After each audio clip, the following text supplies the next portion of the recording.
it looks to me like what he's contributing requires more effort, but maybe to him, what I'm contributing requires more effort because that's not what comes Maybe. naturally to him.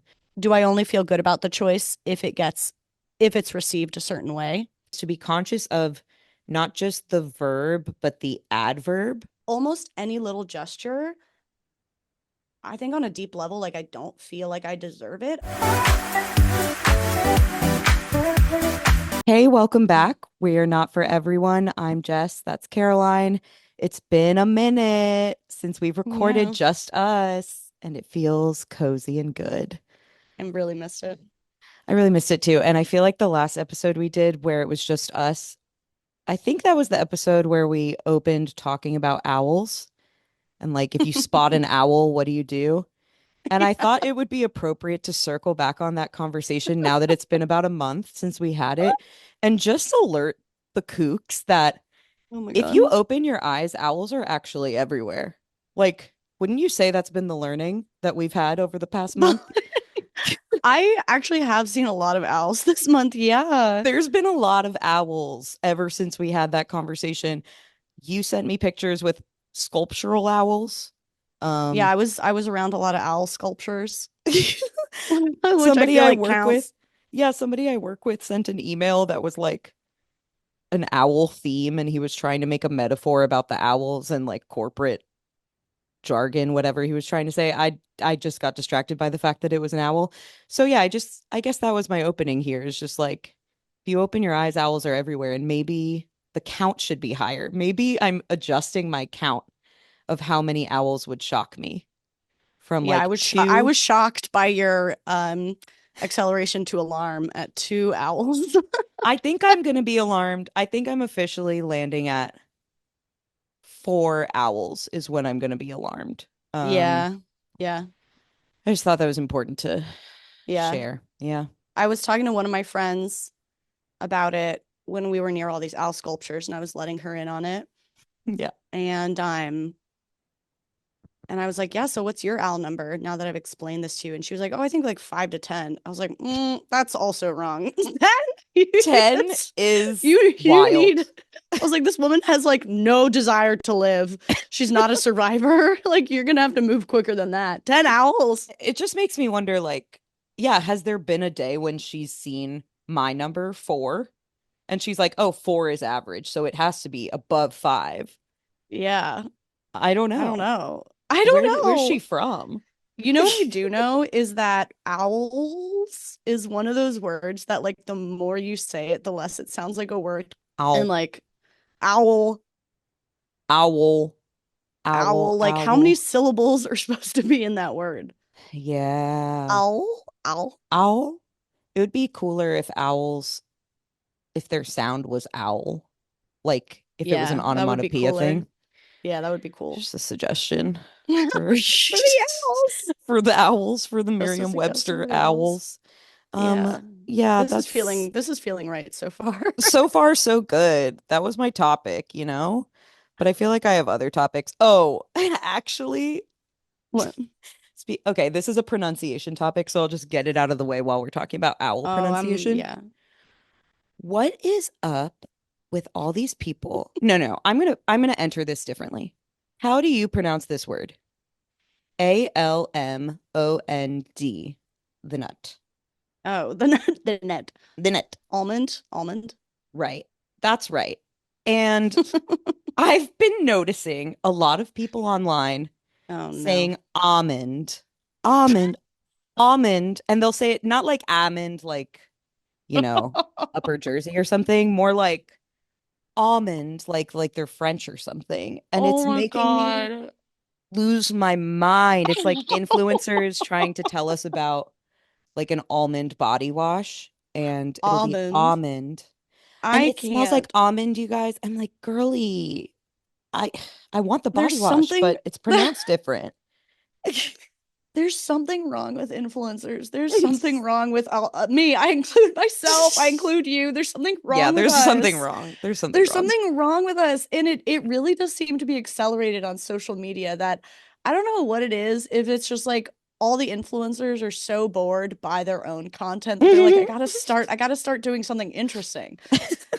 I gotta start saying words crazy. I gotta start saying colorway instead of color. I said it. I I say you colorway a lot. Yeah, but you said colorway, but you're also the person who I think brought that up as a complaint, aren't you? Probably. I Maybe think I you like I colorway because it makes me feel like I'm a like sneakerhead streetwear designer. Like I probably would complain about somebody else using it, but once it came out of my mouth, I was like, "Oh, I get why this feels good to people." Feels I like thought I'm a you were the one who brought it designer. up. I might have. I don't remember. I guess. I Nothing I don't think I say can here get on is board. remembered or consistent. That's kind Or of like my really whole thing. intentional. Or Yeah. I don't matters or anything. it Yeah. doesn't matter. It's I'm not just saying anything I say matters. Most of the things I say need to be censored and kept from the public. the funniest is that my Um, best friend Kai, maybe I've said this already. I think I've told you offline at least, but she's listening to the podcast every single episode from the beginning. She has been what? since we started. But the thing Oh, is that she's not much of a podcast girl. Like she listens to no other podcasts. It's she's not doing it really out of resentment. maybe she's doing it to support, but like she's just taking her time with it because it's not part of her regular routine that she listens to podcasts. So she'll text me and be like, "Oh my gosh, I just got to Caroline's first hater hour and la la la." And I'm like, "That's episode like 30." Like it's been 2 years and you're going one by one and you're still only there, which is fine. And I've told her many times you don't need to listen to every episode, but she's committed. She's just taking her time with it. And so she'll say, like, "Oh my gosh, I just got to the part where you talked about this in episode 42." And I'm Yeah. like, "Dog, that was a year and a half ago. None of it counts anymore. None of Not it counts." You can't try to relate to me about yeah. that. I feel like it I happens didn't to some of our listeners too when they like join us late, which we're happy that they're joining us and that they're listening to the whole thing. But they'll DM us and be like, "I just got to this part." And I'm like, "I don't have any recollection of that I don't conversation. know I that cannot engage person. with you on this." Yeah, I'm a Yeah, different that person wasn't now. even me. That wasn't even me. That was like a couple of owls, but that's it. That's who That that was. was too many owls ago. Yeah. That's how I'm gonna start tracking time is just being like how many owls do you think you would see to bring it back to owls? How many owls do you think you see in a year? Maybe, honestly, maybe two. I Maybe. think I've gone years without seeing owls. That's why my That's number true. started so low. Okay, I do need to be more than zero though, or else this metric doesn't work. So one, let's say one owl a Let's say year. one owl a year. Yes. So if you're referencing episode 30, be like, girl, that's like 1 3/4 owls ago. That's a long time. And one owl is long. One owl Well, is 50 episodes or so. yeah. So, Yeah. yeah. Yeah. Okay. Okay. Okay. Okay. You tell me something. I'm so You're like, "Do I have I to?" I have the most useless things written down to tell you. Me too. Okay, this You is heard what I just told you about. So please join the fun. okay, wait, actually this one's on theme. I was debating if I wanted to share this because it's kind of sex related, and I feel like I'm really so much more demure than when we started this podcast, and I've realized I don't really want Interesting. to talk about sex on here that much. Yeah. But this isn't really about sex. It is actually about pronunciation. Okay. That's interesting. Interesting turn of events. Yeah, sex and pronunciation. So Justin and I, sorry, Justin and I were having a fun, sexy time reading uh like sexy literatica. Mm-hmm. Because I really haven't been watching porn in a long time. I think it's always been, I mean, I used to watch porn a decent amount, but then like an hour of the porn watching experience was spent looking for porn that wasn't like offensive and Right. wasn't clearly unpleasant for the female, like ethical reasons, but also in a much more simple reason is just like you can tell when a woman wouldn't enjoy that kind of sex, and so like it's not going to turn me on, It's not enjoyable to and watch. it's Yeah. not enjoyable to watch. It's like made for some kind of gross man, I guess. And then I did end up watching, I don't know, just a documentary about this woman who was like sex trafficked and like Mm. I don't know, so much porn, maybe like the majority of porn is like sex trafficking. I don't know. And I just like don't want to watch anymore. And so I feel like Literotica is great because it's just some like horny 14-year-old boy who wrote it in a basement and like no one was hurt, not even him. Yeah. And yeah, and it's really fun. Sometimes we like to read them and we'll make a rule like we can't no one can touch each other like while we're reading the story. Oh, I And like yeah, that. That's hot. big recommend. It's very hot. Okay. But I was reading this one, and first of all, I'm not a great reader. Like, I'm not a great reader. Like out And as, loud reader, or just in just in private or in general. my head, just in Okay. general, I'm not a great reader. And, but also out loud, also, if I'm like getting hot and bothered, it gets harder and harder.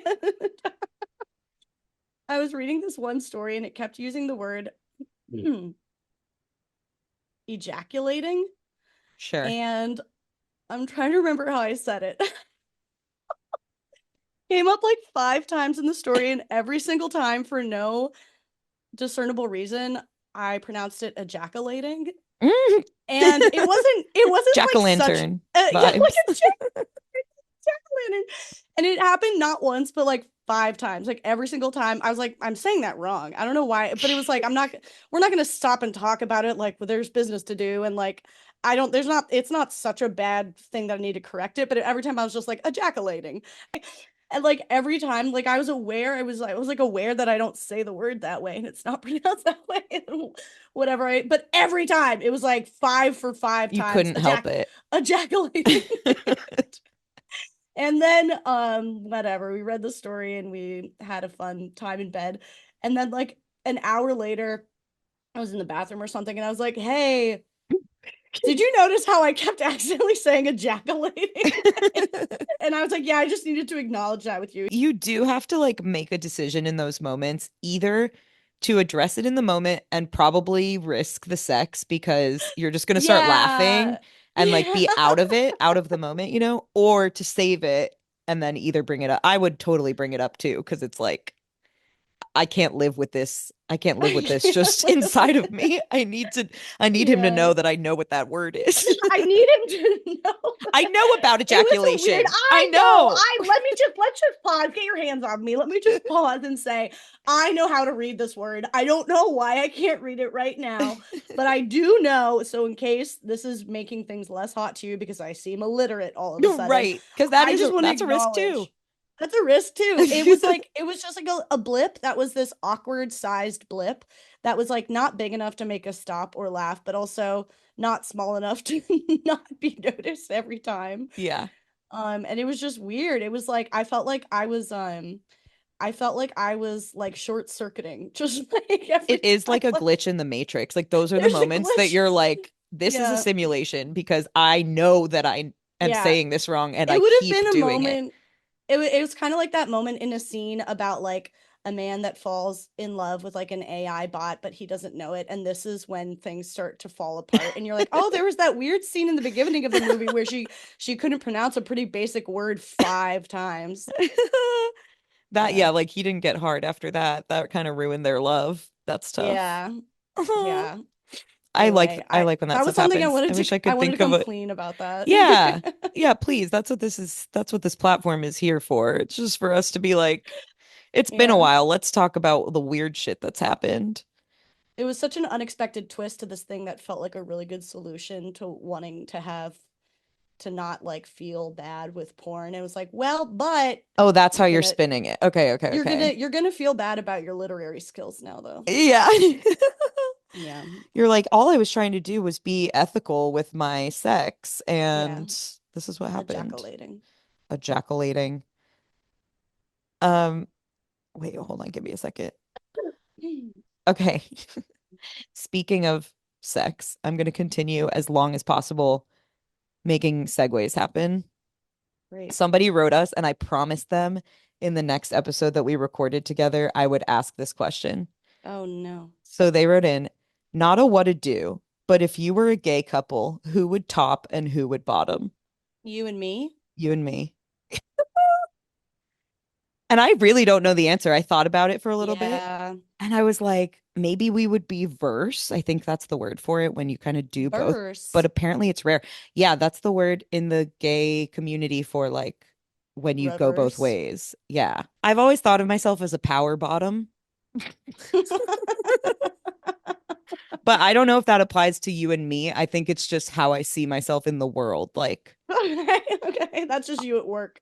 yeah, that's just me at work. Like, I You want at to be work, you and the submissive, family. but I want to Yeah. secretly be the one in charge. So, I was gonna say, based on what you've shared, I think you have more power bottom in you than I do. I'm just straight up bottom. okay, so we're okay. No But no one's a top, one's a but top. I'm Yeah. the power bottom. So we're laying next to each other, and I'm just like ejaculating a little harder. Ejaculating. Yeah, you lead all the ejaculating, and I'm just in charge of finding the literature. Yeah, you're just reading. Yeah, I don't think there's much power to me sexually. I don't think there is to me either. It's actually like come up recently in my sex life. Kook babies, I got a DM from someone who watched an old Christmas YouTube video that I made the other day. And in the YouTube video, I was just talking about holiday stuff. And I was like, oh, I really wish that I had like someone to wear cute holiday red panties for. And then this viewer DM'd me and was like, did you break up with Justin? Oh my God. And I was like, that video is from like 2 years ago. But the point is, I do have someone to wear red panties for. And I don't know why that's always been like, I don't know why that's always been something that like really titillated me about the holidays is like having cute underwear to put on and feel sexy about yourself. You know, I'm about to talk about the Skims holiday collection. I got the cutest lace panties from them. They have a really, really cute holiday collection. That's what's great about Skims. It's why we've screamed about it on the podcast for over a year, long before they were a sponsor, is because the things they make are so comfortable. And that's like a female right to me. It's so insulting to me that anyone makes female underwear that isn't comfortable. And then their holiday collection is really freaking cute. That's the other great thing. Everything they make is just adorable. It's cut very thoughtfully. I think by far, actually, my favorite thing in their holiday collection is, I don't know how to say this word, their pointel. I don't know if it's pointel or pointel. I literally don't know how to say that word, but that's the material where it's like kind of lacy and it's kind of like woven together and it's a little see-through, but they have like pointel tops and it looks like you're a little ski bunny. Like it looks like what you would wear if you were going skiing, but you're also trying to be sexy in like the ski lodge sipping cocoa. Pointel. Look up their long sleeve pointel top and you'll know what I mean. I feel like it's very sexy but also very sweet, and that's my favorite combo, both for underwear and just like being a hot little kook. I also got a pair of their loungewear sleep set for my mom. My mom loves getting holiday pajamas. I got her one of those. I got myself one of those. I just went cozy. I just went to town. I just went to cozy town. Shop the Skims holiday shop at skims.com. They're available in sizes for women, men, kids, even pets, y'all. Sometimes pets need to be sexy too. And be sure to let them know that we sent you after you place your order. Select our podcast in the survey. Just to let them know that we're great. And that's how this system works. Because I feel like, you know, it's hard for one partner to feel like they're the one initiating all the time, but I also really enjoy the dynamic of like push me up against a wall and just you initiate, you know, like Yeah, yeah. but I recognize that that's you can still be the more submissive in a dynamic while but also like initiate sex. I don't know. I'm trying to find that balance Yeah, basically. I feel like sometimes you're initiating it. I guess it depends. Like you could be contributing equally just by being a sexy, sultry little flower. And True. like if the other person likes initiating all the time, I guess it doesn't really matter unless the other person is like, well, I want you to initiate more. Right. Yeah, I feel like there's an opportunity for me to initiate more. Like that's been Mm-hmm. communicated, and I think that that is true. I'm not like surprised by it. Yeah. Um, but I I'm trying to figure out how I can do it in a way that is still like in alignment with what Yeah. gets me going, you know, Yeah. which Yeah. is kind of the reverse. But I want to do it because that's what my partner wants. Not, and again, not all the time, but just like more Yeah. than the 2% of the time that I do it now. Um, Yeah, I get you. but it's a weird thing to figure out. But maybe I need to suggest some of these creative.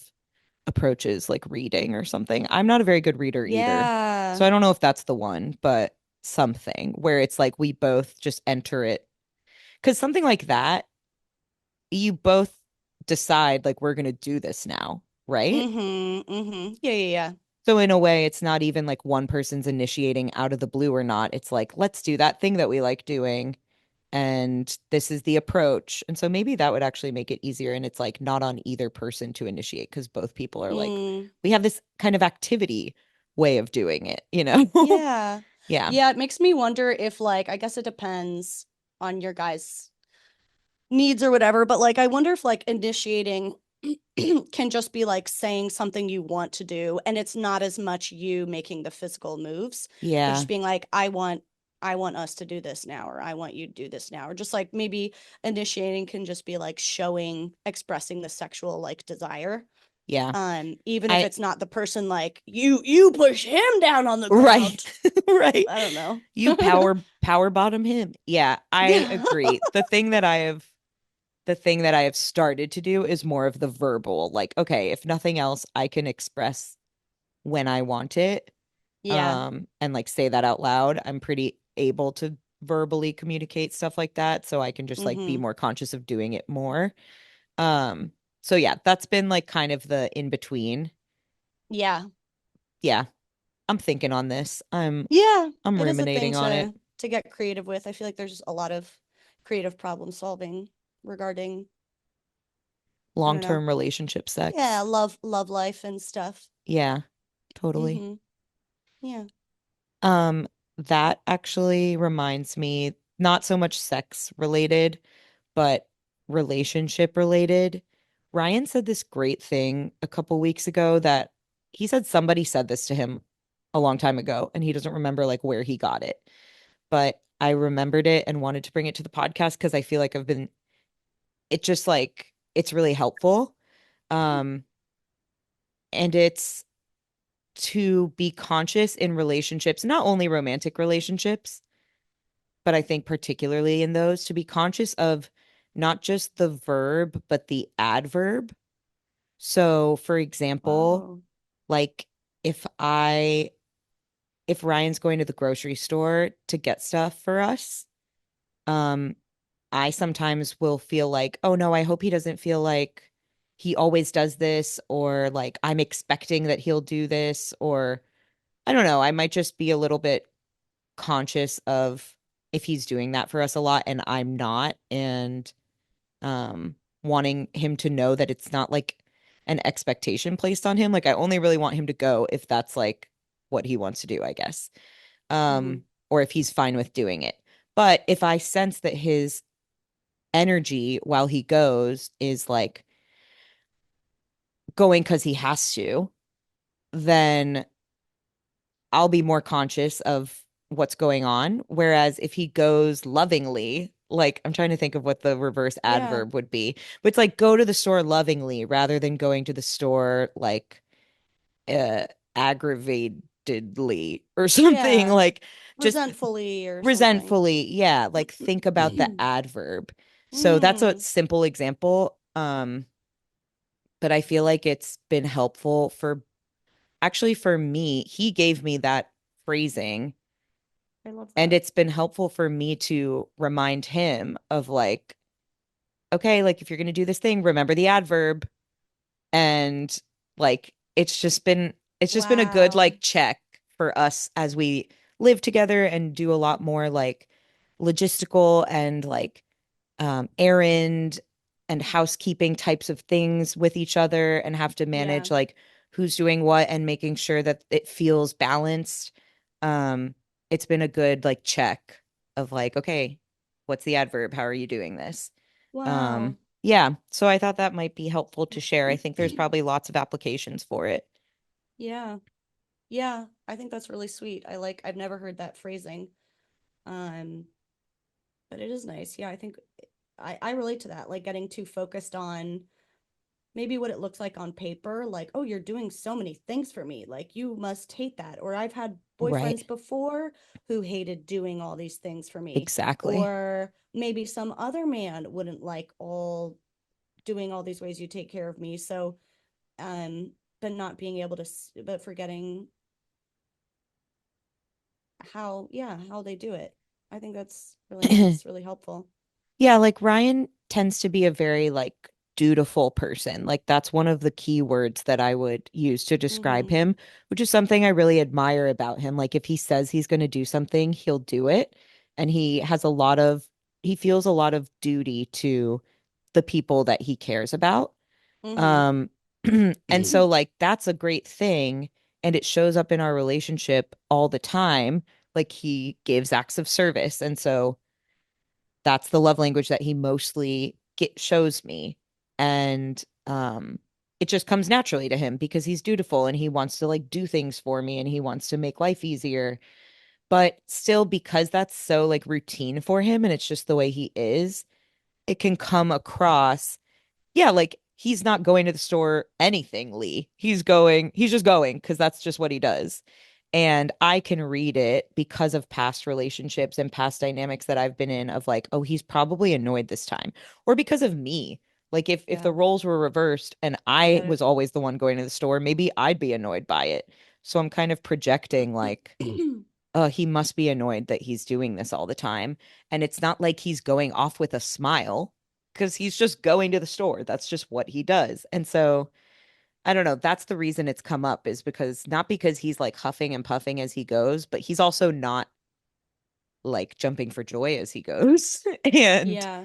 um and so I'll project an assumption of like what he's feeling about it onto him and then yeah, spiral in my own head of like he probably hates this. Am I expecting too much? Wait, I didn't expect Mm-hmm. this of him.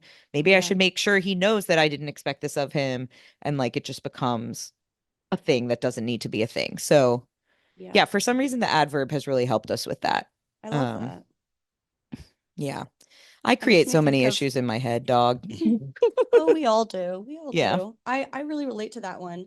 I think on that front of like the basically acts of service, like once again, I feel like Justin and Ryan are really similar in this way where I actually always felt in past relationships like I did I did so much more for past partners than they would kind of do for me and in a way that was like not balanced and not mutual and that's a shot that's a sign I should have taken like that's on Hmm. me that they might not have been as invested and but I also just kind of felt like oh I think I'm just like the one who tries harder in relationships. I think I'm just like the doer and like I will always care about my a relationship more than my partner does. I thought that was just like kind of a static thing because like I love Hmm. um being in a relationship and having a partner and I think I just kind of felt like oh maybe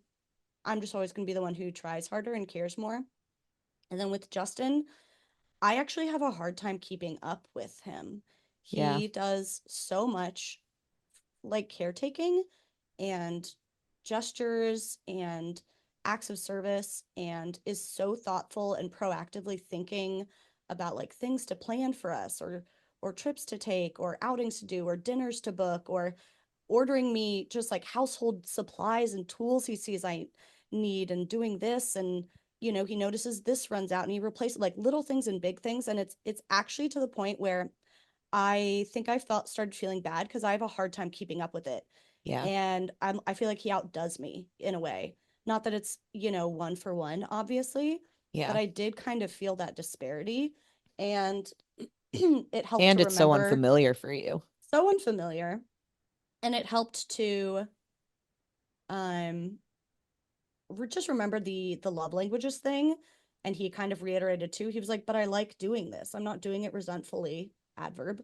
I'm Right. doing it because like this is how I know to show appreciation and like how to take care of someone I love.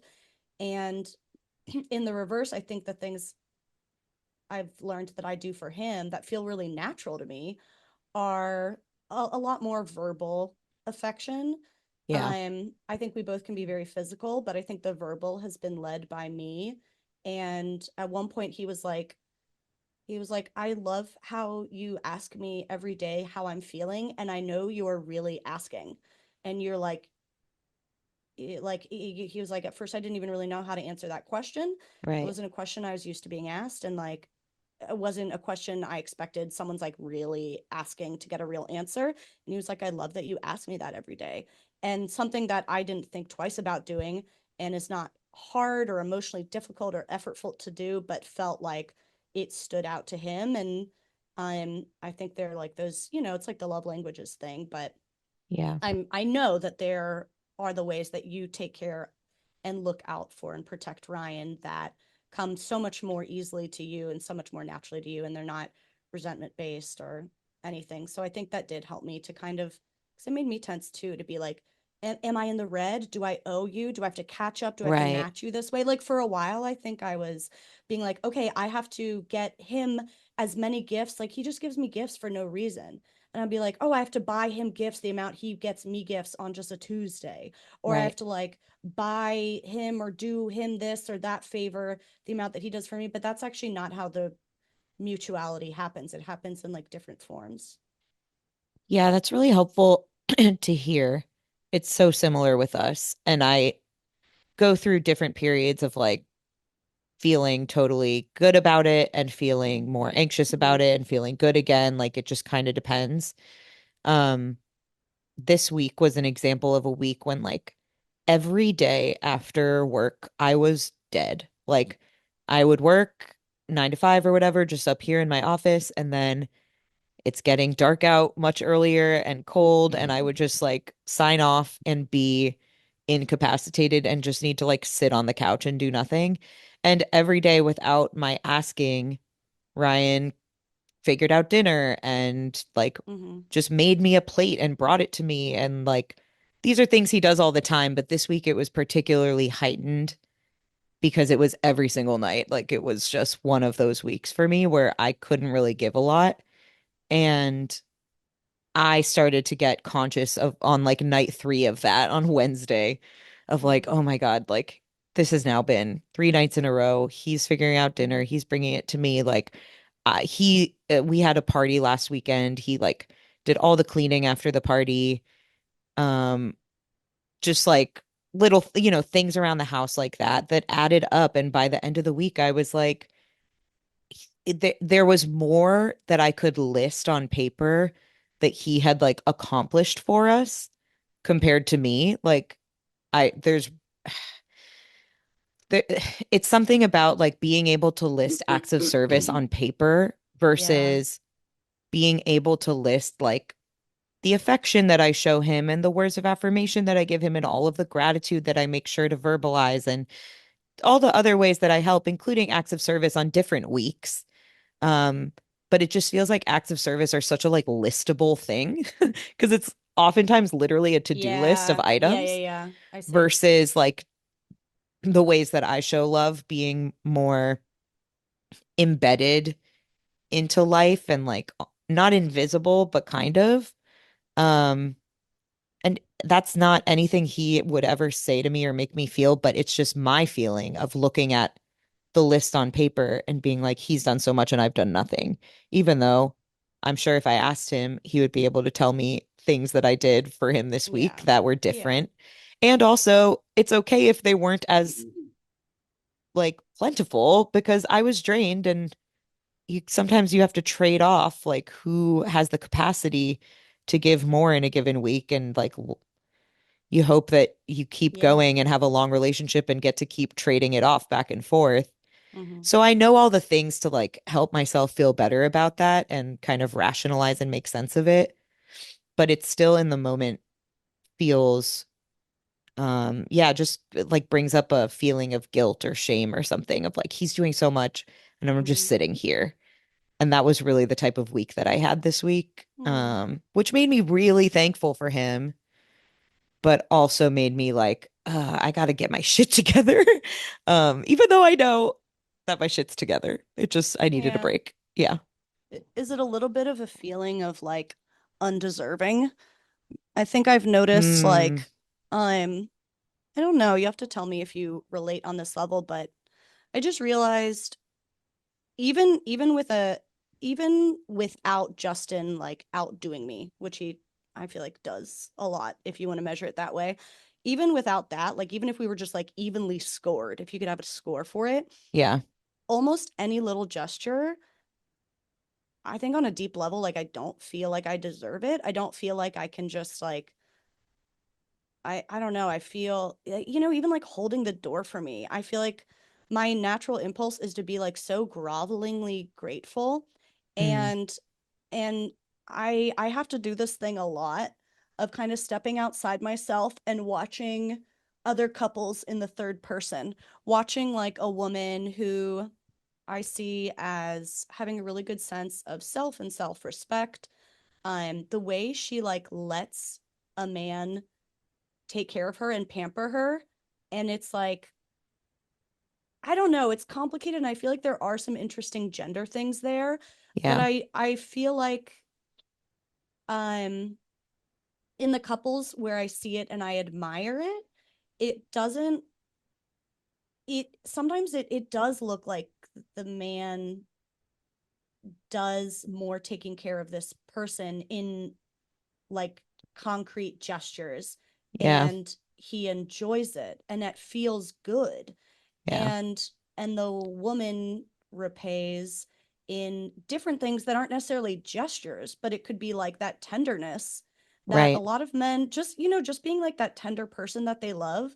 Like men are get a lot of men are not getting that in Yeah. any of their other relationships. A lot of men are not allowed space for that in their male friendships and male relationships the way that a lot of women are in their female friendships. So just by being like, I do think that is the mutuality a lot of the time. Mm. And of course it can look different in different relationships. I don't mean to make anything sound so gendered, but it's like, I think the thing that we're used to, the water we're swimming in all day, is this like, softness around emotions and like safety, um, like the ability to be vulnerable. Like there's so many men, unfortunately, I think, who like don't have a ton of space for that in anywhere else in their life. Maybe I think both Ryan and Justin kind of talked about how they were kind of accustomed to more emotionally shut down dynamics Mm-hmm. even in their past romantic relationships, and I think a lot of the gift is being able to like be that for someone who doesn't have it maybe anywhere else. And that is a huge gift. Like that's like what our whole podcast is about. Like Yeah. that's everything we believe in, and I think it comes more naturally to you and I. And so maybe it's not like taking out the trash all the time, but Right. if you find the man or the partner who just like appreciates that, yeah, it's not going to be a tallyable to-do list, but yeah, I sometimes I have to like watch a woman who I think I perceive as having a better sense of self-respect and a better sense of deserving, and see how she just like lets herself be taken care of, and it doesn't look pompous and it doesn't look greedy and it doesn't look entitled.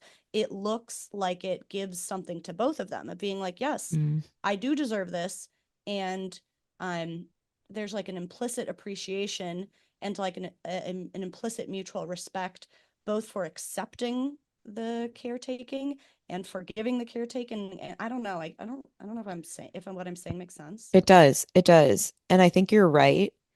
And I think what makes me uncomfortable about it is maybe it has to do with deserving because I think like exactly what you're saying, creating that like vulnerable space and that tender, loving space is something that comes naturally to me and is something that I would want to do for Mm-hmm. anyone close to me, not only my romantic partner. Like I want to do that for my friends. I want to do that for myself.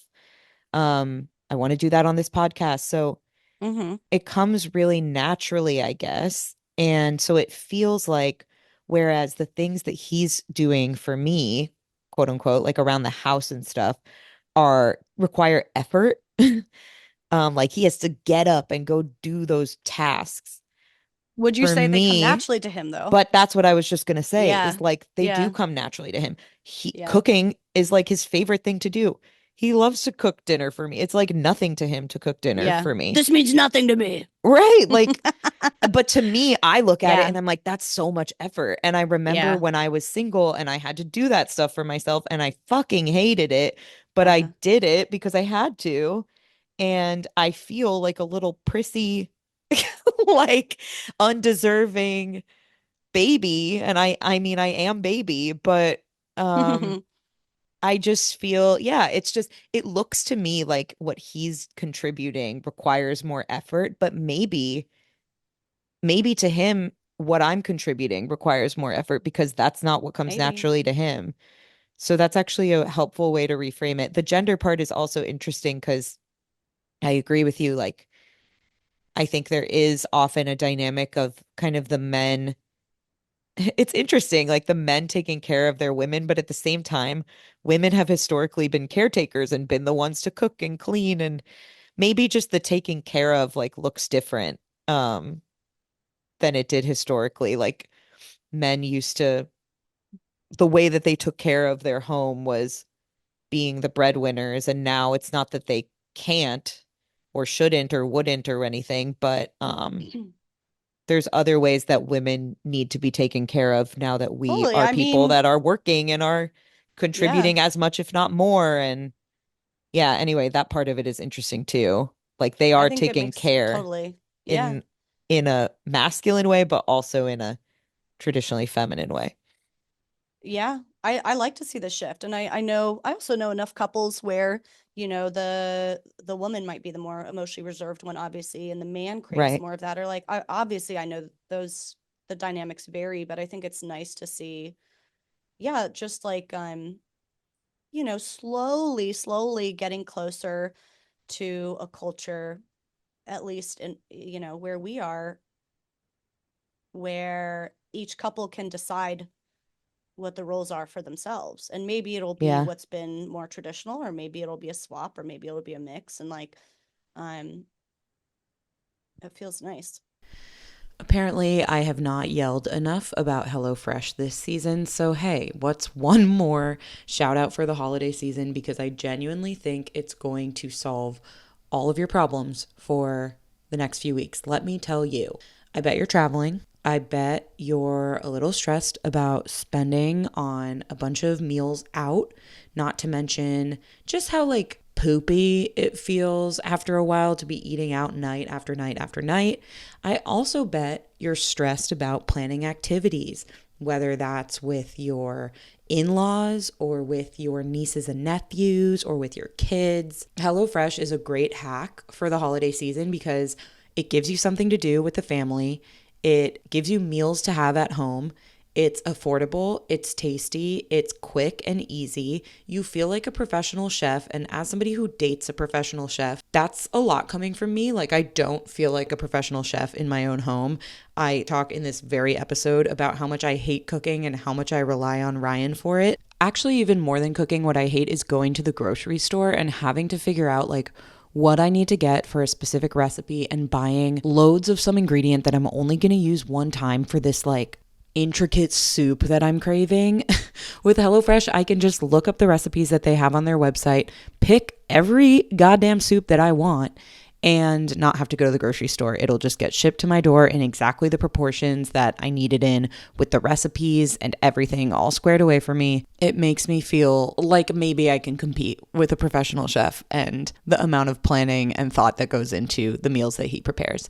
So if you need something to do this holiday season, if you need a solution to overeating at restaurants and spending too much money out, if you need a fun way to get together with the family and create something, HelloFresh is my recommendation for that. Get 10 free meals at HelloFresh.com/free, not for everyone. Applied across 7 boxes, new subscribers only, and varies by plan. That's 10 free HelloFresh meals. Just go to HelloFresh.com/free, not for everyone, all spelled out. Chef's kisses. There's that whole I theory. I also, feel like it's less about men and women and more about the masculine and feminine energy. Like I feel like there's a lot of yeah, um r- kind of theories and like writing about that concept, which I don't yeah, know if I fully buy into, but I think there's something to it without knowing like in depth everything about everything about it. Because I was thinking like we keep saying the man and the woman, but even in a same-sex couple, like if I think about my queer yeah, friends and those couples, yeah, there's typically a masculine and a feminine energy, there's typically someone who is more prone to kind of like doing the chores and keeping the to-do list and managing like logistics and accounts and things like that, and then somebody else who's kind of doing the softer skills. Um, so I just wanted to say that for what it's worth. I think it Mhm. has to do with like that energy as opposed to straight up gender. Yeah, and it's funny because like all those domestic tasks that were like women's roles, Hmm. keeping the home running, those are like managerial executive functioning skills. A And hundred then percent. in an office place, those are very much male, whatever, it's all silly. Yeah. But it's just funny to think about how, oh, it's like surprising in our culture to see the man doing more of the home task, but it's like, well, that's the executive functioning. That's which we don't say is unmasculine when they're in the office. It's like, Yeah. how are these ascribed to one gender? And the other thing, this is a little bit of a pivot, but that I was thinking about, I think what we were kind of getting to was the way that there's like love languages. Maybe there's also like labor languages. Like what feels Mm, like labor to me might not feel like labor to you. I feel like that's what we're both kind of finding. hmm. And and the key there, when we were talking about how all the things Ryan does for you don't feel that effortful to him, they just feel natural.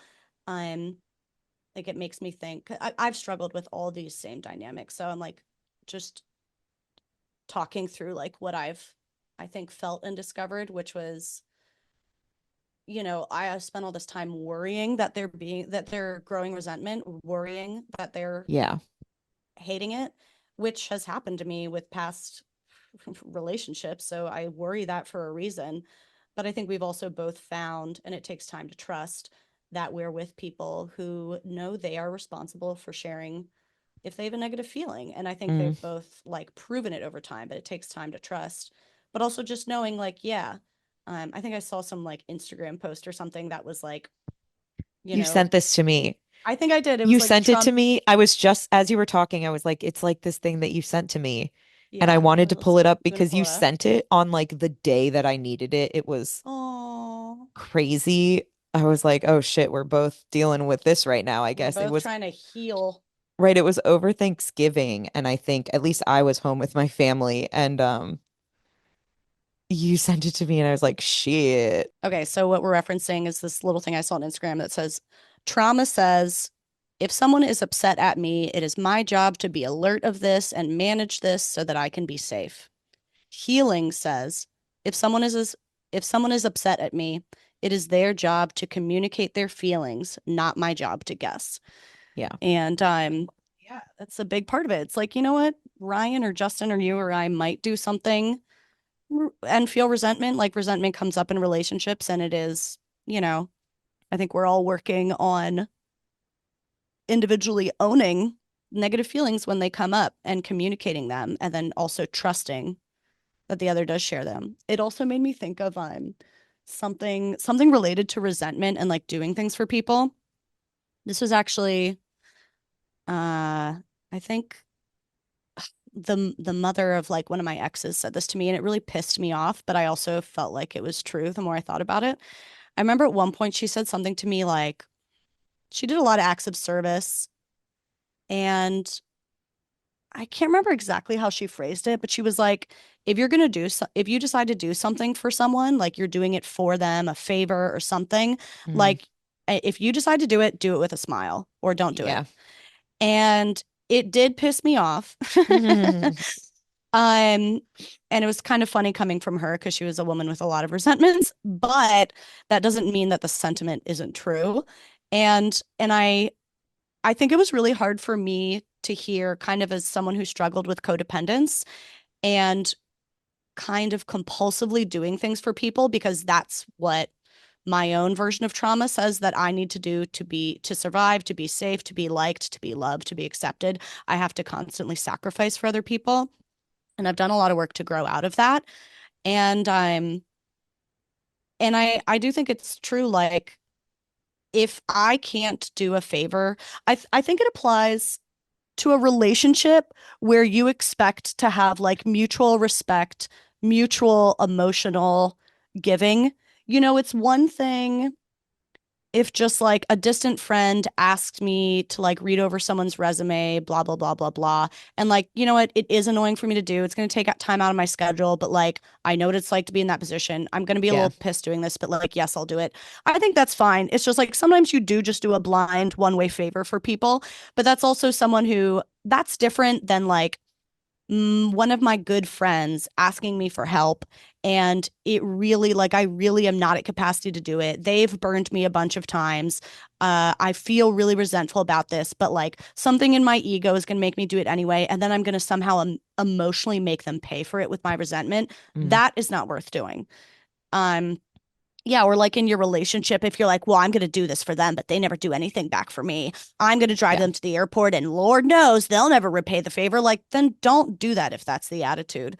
And I think it did take me a while to learn, like, if I have resentment about this, I need to do some work on it first, or I need to at least be honest. Sometimes you do things and you're like, sometimes you have a tough family moment and you're like, you do things for your family that you don't want to all the time. And I am trying to get better about that balance. But at the very least, being like, if I do this thing, I am going to feel resentful about it. And I need to be aware of that. Yeah. Maybe I'm still going to do it. But in the healthier relationships, like friends and your partner, things that you choose, I think it's important to be like, if I'm going to have resentment, maybe don't fucking do it, have a more mature choice. Yeah. And I think this goes hand in hand with that, but there's also a version of it that's like doing it to get credit, Yeah. Yeah, you know? totally. About what it says about me. Right. Like, oh, I'm such a good sister that I did this thing, or Yeah. such a good daughter, such a good girlfriend. Like, and then continually doing those things, wanting kind of keeping track, keeping score in your Yeah. head. Like, as much as I Yeah. was talking about the list of things that Ryan versus I do, I think it's a natural tendency to list those things when you're feeling guilt. Mm-hmm. But it also is such a dangerous resentment building thing to keep score. And if you're doing things just simply for the credit and Yeah. then nobody gives it to you, I've seen this play out so much in my family. Like somebody does something, goes above and beyond to help out with something, and then everybody's just kind of like, "Oh, great, good, they did that. That was cool." And Goes on. there's not a hoopla about it. It's just like, Oh, "Oh, blah. oh, perfect, thanks." But they wanted more. Mm-hmm. And it's obviously an unrealistic expectation on their part. And to me, I'm like, then just don't do it. If that's what Yeah. you're doing it for, then just don't do it. And I think I'm really conscious of people doing things for me that they don't want to do, or that I perceive that they may not want to do. Like Mm-hmm. I'm constantly monitoring that, monitoring, are they doing this lovingly, happily, willingly, by their own volition? Or are they doing it because they think I want it or I expect it? Um, I'm constantly monitoring that, and I think it's like it's something I'm working on to let go of, because like you said, they will let me know if they're upset about something, or it's their responsibility to let me know that. And it's their responsibility what they choose to do and not do. But I think Mm-hmm. because I've been in relationships where resentment has been, I mean, like the kiss of death, Mm-hmm. I think I live in fear of resentment. I live in fear of other people resenting me. Yeah. And so therefore I live in fear of like other people thinking I expect anything of them. And it becomes this thing of like when people do things for me, I'm not even able to enjoy that they're doing the thing for me because I'm too worried that they're Mm-hmm. doing it because they think they're supposed to. And that could lead to resentment. And I'm terrified of that. And so now the whole thing isn't even worth it for anybody. Yeah. Um, that's the thing that happens for me is like I'm constantly monitoring like how do they feel about this? What are their intentions? Do they think I expect this? I don't expect this. Maybe I need to let them know I don't expect this, and just like triple check that they're just doing it because they want to. By the time I've done that triple check, it's annoying now. Now you've annoyed them. Now there's resentment. You know what I mean? Like just let it Yeah. happen. But that's me. I mean, that's me all the time. It's me all the Mm-hmm. time checking with Ryan. I Are really you going to the will. grocery store because you're like cool, you like kind of You psyched don't about have going to the to. You grocery don't have store? to. You're in the mood to Just look at produce, yeah. or are you doing this because I'm a lazy asshole? hmm Like, yeah, yeah, Justin has been really clear with me because I've done that. Yeah, the like you. I just want you to know that you don't have to if you don't want to. And he's like, well, that statement, that's what's actually insulting to me. I know that I don't have to do things I don't want to do. yeah, You don't. He's like, you don't need to explain that to me, and don't worry. And he's like, I'm actually, I can be. I'm pretty aware of what I do and don't have to do, so you don't ever hmm. have to worry about that. And I So think true. it's been helpful. I don't know if like Ryan like kind of has that. Like Justin, yeah, Justin is Definitely not like being, how he feels. I don't know yeah, if he's like said it yeah, like that. I like that kind of like, you don't worry, I yeah. got Don't worry. it. He's like, I mean, I'm projecting. It's like we're both projecting the things that kind of someone needs to tell us because maybe Yeah, we do a lot of things that we don't want to probably. do. Yeah. And it's been helpful, I think, to see when Justin does put his foot down about things because I'm like, okay, it builds that trust. Like he really won't do stuff he doesn't want to do. And I have seen that in other areas where he's like, no, I'm not compromising on this thing, or like, no, I don't want to do Right. that thing. And We've they're all seen them say totally, no to plenty of things. yes, plenty of things. It's us who is the problem. Yeah. I've not seen myself say no to very Yeah. many things. No, And family. I've started to. I think Family is family a is like, unique bucket. yeah, like it's funny. I think my younger sister had a big influence on me on being like kind of setting an example of being like, no, I'm not going to do that. I don't care if the family expects it. I'm not going to do it. I'm going to be mad at everyone. I'm not going to do it. Yeah. And kind of actually like encouraging me a bit. Um, yeah, to be a little more honest with myself about like what am I doing because I've decided I have to. Right. Because it really isn't a have to. I think it's like some people talk about like this somewhat petty language change of being like, don't say you have to, say you choose to. Right. And I think the language adjustment is kind of annoying, but I think acknowledging the reality of it is just honest, of being like, well, I have to go to this family dinner because otherwise I won't be the favorite daughter. No, you don't have to. I choose to go to a family dinner I don't want to go to because I am still committed to this identity that I've had since childhood of trying to be the most likable daughter.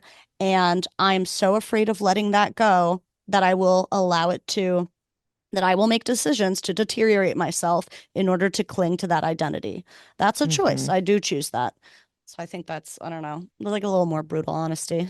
Oh yeah. My therapist was brutally honest with me about something along similar lines this week, where I was kind of like trying to explain to her a decision I had made around my family and like not not pushing for this thing that maybe I would prefer to happen over the holidays, because kind of like the trade-off of what I expect their reaction to be didn't feel worth it. And um and I was like, yeah, so like I thought about it and I decided that this is what's best. And like I was really conscious of that decision, and I know that it's a choice I'm making that's kind of like taking the easy way out this time, but I've not taken the easy way out so many times this year. So this one time I'm going to take the easy way out. Like I'm fucking tired, and that's just what I'm choosing to do this time. And Mm-hmm. I mean, she understood and she gave me the language for it of like, you don't have enough spoons for that. Like that's a common phrasing in like chronic pain. Like how many spoons do you have? How much like do you have in your Oh, battery okay. um Why is to it keep you spoons? going? I don't know. I don't know the origins of that, but I do have a couple friends Okay. who deal Don't have with enough pain spoons. management, and they have taught me that phrase, and then she used that phrase. Okay. Um and so she's like, yeah, like what it is that you're deciding you don't have enough spoons for that, and it's a cost benefit analysis and all of that. But then she flipped it on me and she was like, I think that the cost benefit that you were doing though was based on like, if I do that, then what do I expect to happen? And what's the risk if I do that? Mm-hmm. And maybe what you should have analyzed is, what's the risk if I didn't do that? Mm. like, what are you losing out on by not taking this difficult step?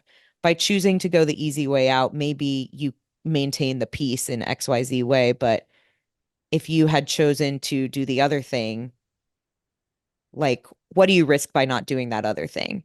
Anyway, it was like she really pushed Mm. me in this conversation and I was super annoyed. But I was also like, I hear Yeah. you. I understand. Yes, I will think about it more. And something she gave to me along, like, along those lines and to help me think about that is this concept called the beginner's mind. And I think it's a mindfulness concept. Um, and it's this like it's basically taking the mindset of never having done anything like this before. What would you do? Like, if you Mm. didn't already have an assumption of what was going to happen and what everyone's reaction would be, what would you do? And I really liked it because I feel like I'm constantly doing things based on my knowledge of how it's panned out in the past. I'm constantly projecting onto my relationship, like, oh, I have an ex who reacted in this way, and so there's a risk that I run if I do this thing that's going to happen again. I do that with my family a lot. I've known my family for my whole 33 years of life. I've seen many, many patterns repeat themselves, and I have information and data that tells me, like, if I step out in this way, then such and such thing is what I risk happening. And there's something about like putting all of that baggage basically to the side and coming in with a beginner's mind and being like, if I don't know, if I've never done this before and I don't have any assumptions about how it'll go, what would I do? And then I don't know, it leaves room for you to be surprised, to break the pattern. Like, that's something that I am trying to work on. I always look at people like, those people that you know or that you observe on social media or something that you like don't talk to, but you knew in high school or something. Mm-hmm. And you're like, obviously, you know nothing about their life and they probably have a slew of difficulties as everyone does. But you look at them and you're like, it looks so easy for them. Like, why am I this like Oh. overly analytical, overly therapied, overly like risk averse, like all the like negative, limiting, self-limiting like narratives I have about myself? Why does it seem like there's other people who aren't limited by that? Like, I would love to just be dumb. Like, sometimes I just look at situations and I'm like, it would be really cool if I was not so analytical and not so hyper aware. I wish I could just walk into this dumb. Like, I feel like that would just feel better. And I feel like that's what this beginner's mind thing like gave Mm. me a name for. It's Mm. not necessarily walking in dumb, but it's just walking in like, oh, okay, this is what I wanted to do. Let's see what happens. Like, Yeah, it sounds like it gets you open. closer to like what do you want? Yeah, What do you want and what are you like suppressing in order to stay exactly. safe? Exactly. Exactly. So I yeah, like that. she rocked me this week. But Bitch. Damn it, Barbara. but I do think it's relevant to this whole conversation of like, if you weren't carrying all of these assumptions and all of this fear of resentment and fear of what's happened in the past, what would you do? And what do you risk by not doing that? Yeah. I do like to picture with certain things. I don't think this is pessimistic, but I think it might get mislabeled as that. But sometimes when I'm about to make a choice that feels like bold or risky or it's a little scary, I do really like to like visualize getting the worst reaction. And then how would I feel about that choice in retrospect? Do I only feel good about the choice if it's received a certain way? Do I only feel good about like, yeah, saying, having a hard conversation with someone you love, making a YouTube video on a certain topic? I feel like I had to do this recently with the video I put out about relationship anxiety and anxious attachment. And I was like, there's a chance this video like won't perform that well. I don't know if it's going to be like a big video. And sometimes that can really devastate me if I've put a lot of work into something. And so I had to like sit and, visualize like, okay, what if I put this video out the way it is now, the way I've edited it now, saying what I mean. If it's not a big video, It's not super popular. Am I going to regret having made this? And the answer is no. It felt like so important to me and so true. And I knew that the people who needed it, it would be possibly like a big deal for them, even if Mm, it's a smaller number of people. And it just completely detached me from the outcome and just gave me all of that confidence in the choice. And I don't usually have that detachment of the outcome for videos. yeah. I want them to perform well. It's my job. But I think the same thing I feel like I've had to do the same thing in tough relationship conversations. Like I am really scared to say this difficult need. It feels uncomfortable, it feels demanding, it feels unlikable, but it is, I think, really how I feel. And if I sit down and like imagine it's not received that well, am I going to take it all back? Because if it's a kind of thing where I picture it not being received well, if my feeling is then like, oh, I would regret saying it, then maybe I was saying it to get a certain reaction. Maybe I was Yeah. saying it a little, maybe then the intention is more manipulative than I'm admitting. Yeah. That's usually the ones I regret. But if I can visualize a bad reception and I'm like, yeah, that's going to be disappointing, but it's still really what I feel. And it's still really what I feel like I need to say. Then I can like do it a little more confidently Hmm. and be, yeah, I feel like it helps me um, do the hard thing. Yeah. That reminded me, I wanted to ask you, because this is our Hmm. last episode before the new year. So just a heads up to people that we won't have an episode next week, the day after Christmas, December 26th. We're skipping that week, taking the week off. We didn't make an announcement when we did that at Thanksgiving, and like we did get some messages of people thinking we died. So I just wanted to embed it here. The Um, owls got us. the owls, yeah. It's always the check the owls first if you're not sure where we went. Check the owls. Um, but I did want to ask you Hmm. about New Year's resolutions. I feel like maybe we've touched on it before, but just quick, like in the Hmm. last little bit of this episode, I wanted to know if you do them, what your approach is, if there's anything like thematically you're thinking about for the new year, or maybe it's just too early. We still have a couple weeks and we're not there yet in the thinking. We could Hmm. also circle back to it in January.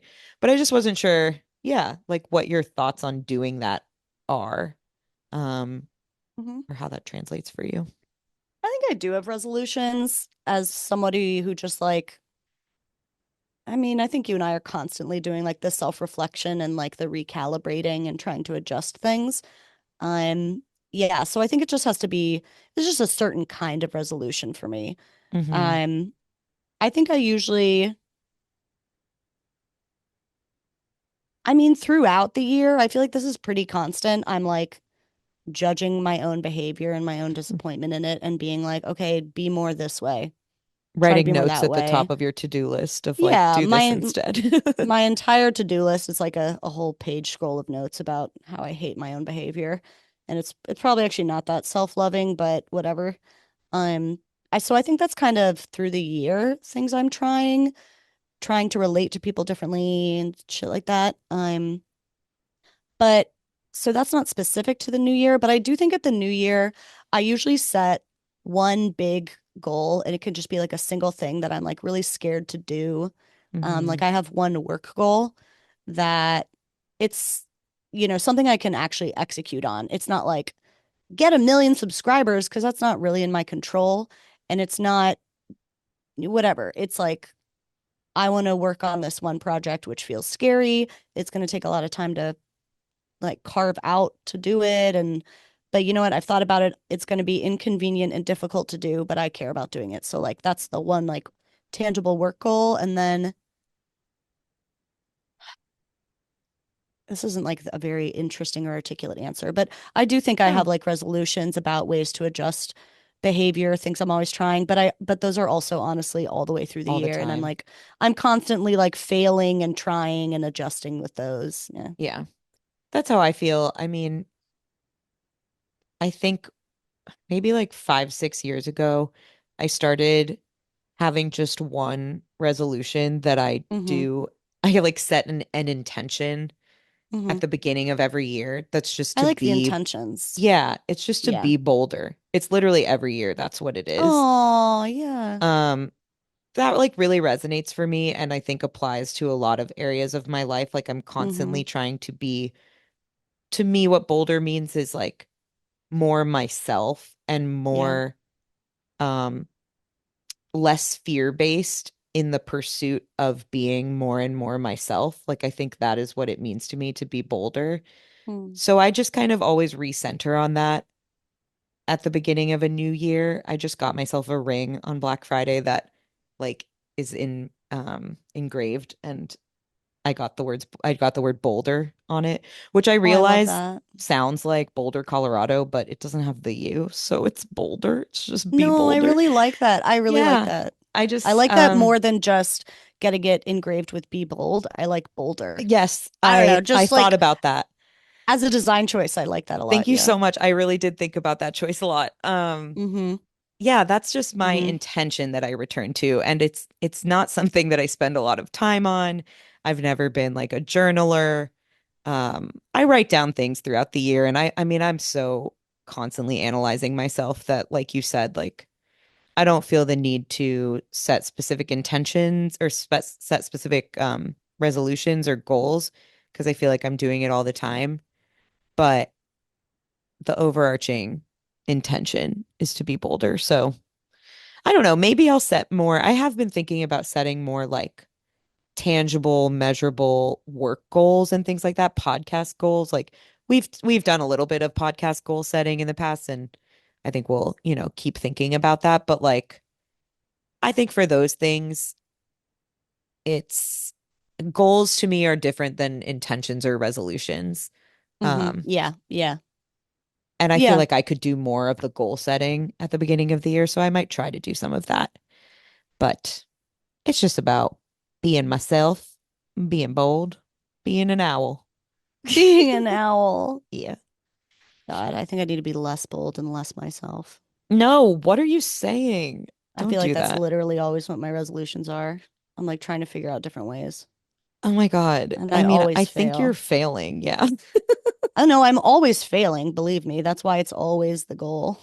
I think it's right that you're failing at that. I think we Mm, don't go that direction. I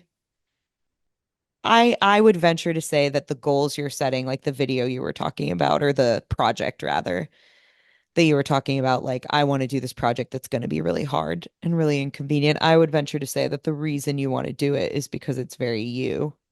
Like it's hmm something that aligns to you and feels like even if it's going to be hard, that's where I want to go. Something's telling me, and that's being hmm more you. So No, I'm always at, I like I'm at such odds with my own personality, I I know, think. Yeah, I know. I don't know how to fix that. I know. I can't talk about it right now. I think I'm gonna cry. But Don't cry. let's I say left you something lots owl of voice related. memos Let's about it say this something week. owl related. Okay.